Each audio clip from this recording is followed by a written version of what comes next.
Hey, it's Drew. What do you do when you're driving to work? If you're Liz Mitchell, the lead singer of Boney M, you sing your next big hit for the very first time. This is the story behind Mary's Boy Child, Oh My Lord. Behind the Christmas Hits with Drew Savage. And to get the full story, we're going directly to the source. Joining us from her home in the UK, Boney M's original lead singer, Liz Mitchell.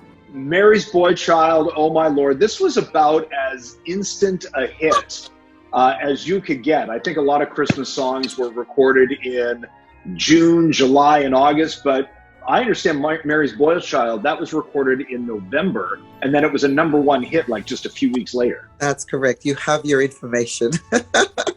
We actually recorded it in November, which of course everyone said it's much too late, to record in November a Christmas song, because everybody's set for the shops from August, basically. Of course, no one anticipated either that it was going to be a smash. Did it take you by surprise? I mean, By surprise. Yeah.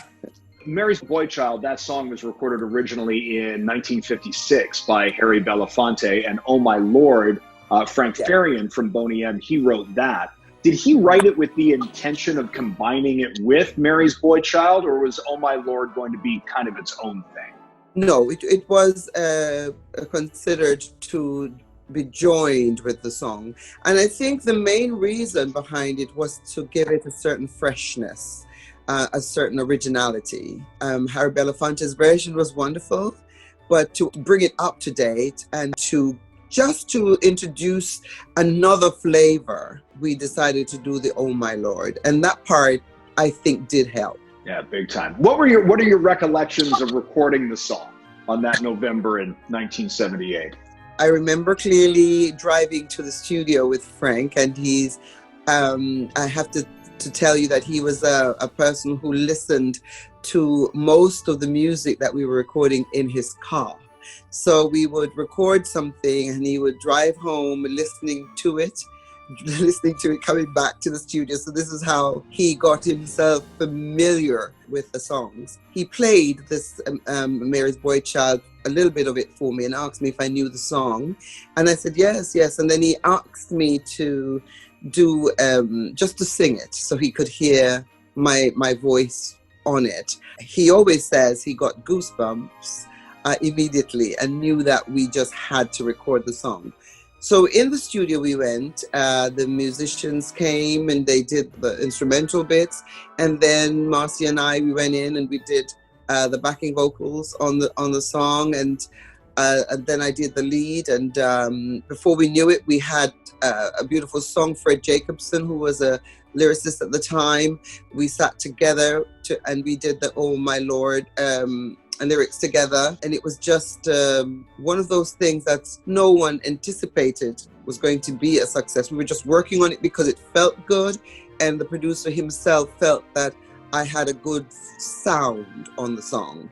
I just want to make sure I understood the sequence of events here correctly. Is the first time you ever sang Mary's Boy Child in the car? Mm-hmm. That's wild. As a song as internationally well known as that now, like you kind of worked it out in the car ride on the way to the studio. It's like a demonstration. It was like, let's hear what you sound like. And I think you can always tell when you sing something a cappella, if it sits, if the vocal tones sit. And he was very happy with the tones. So off we went and made a record. Well, you guys were on such a roll in 1978. Rivers of Babylon, Rasputin, these are #1 songs all over the world. But it certainly sounds like you're caught a little off guard with the success of the Christmas album. Yes, this was not a part of the Night Flight to Venus album per se. It joined the album, of course, afterwards because it was done in the same year. Rasputin, Rivers of Babylon, Brown Girl in the Ring, Painter Man, these songs were planned. And of course, we were on tour in between. So we were, promoting while doing live tours. And people were responding. Rivers of Babylon, as you know, became such a massive success with Brown Girl in the Ring, Rasputin, of course. And so the Painter Man, I mean, it was just an amazing year for us where the music was concerned. And then suddenly there was going to be a fifth. This was now Mary's Boy Child. So we just finished the year on a complete high. Let's talk about the video and the white fur coats in the video. That's such an iconic part. I think so many people visualize those white fur coats when they even think or hear the song. Where did that idea come from? And now you have to bring a white fur coat with you everywhere you go when you're singing live. Can you imagine? Yeah. The dressmaker, Dagmar Engelbrecht is her name, and she was just a very, very wonderful lady who had great talent when it came to making costumes for us. And this, I think, was one of the things that has done wonders for her, because people talk about those coats still today. And it wasn't even that she used real fur, it was just feathers really that she was using, like it was feathers, but soft feathers. And it looked amazing on the screen. And as you said, everybody thinks we ought to walk with those coats. Do you still perform the song while wearing the coats? No. Okay, I wasn't sure, because I had read that, it might have been a few months after it came out with the success of Mary's Boy Child, you guys got invited to perform in Moscow, which in the late 70s, that didn't happen for many Western artists at all.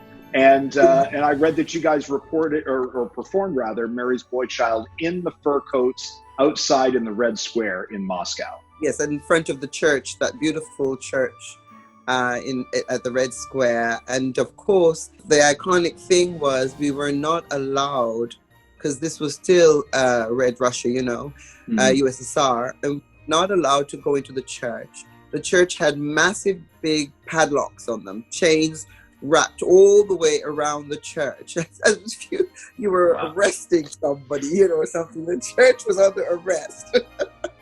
And the padlocks on it. And we were not allowed to go in, but we were their special guests. And the Russians were so kind and generous to us. With that generosity, we were allowed to sing our song in front of the church. So we stood on the higher area anyway from the road. Okay. So we stood up on there. We're allowed to stand there. And we were out there, I think, for, goodness gracious me, I think the whole day nearly. It was freezing cold, way below zero, like about 23, 24, maybe even more. I can't remember. The ladies always washed their hands with the vodka to keep us warm, and then they would send us back out. So we recorded the song, several times, to be able to get a good video. You know how these people do. They're never satisfied with one shot. No. Yeah. Why do one shot when you can do 1,000 shots? Were you just washing your hands with vodka, or did they give you a shot of vodka as well? I just knew you were going to say that. Did we drink the vodka? No. Well, some people might have been able to drink some vodka, but at the time I wasn't. I couldn't digest vodka, so I couldn't. Wasn't doing me any good. I'd get sick. But maybe some people were certainly enjoying the vodka out there in that cold. It was bitter. It was a bitter cold.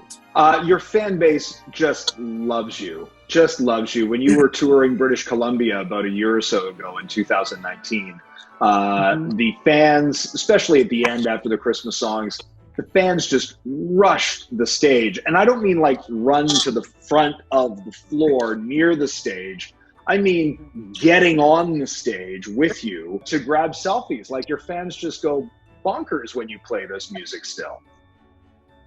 It's wonderful to know that after such a long time, our songs can still mean so much to people. I think that's, for me, is the result of the success. If you were going to weigh the success on the 1 year or 2 years or 3 years after the success, and then nobody remembers you after 4 or 5 years, then, then for me that would not have been perfect. But this is just perfect. I cannot find the right words to say thanks to the fans for just staying with us and for loving the music and for keeping us alive, because without fans like those that you just spoke about, who just love the music of Boney M and just want to always to live the music of Boney M, it makes me very, very happy.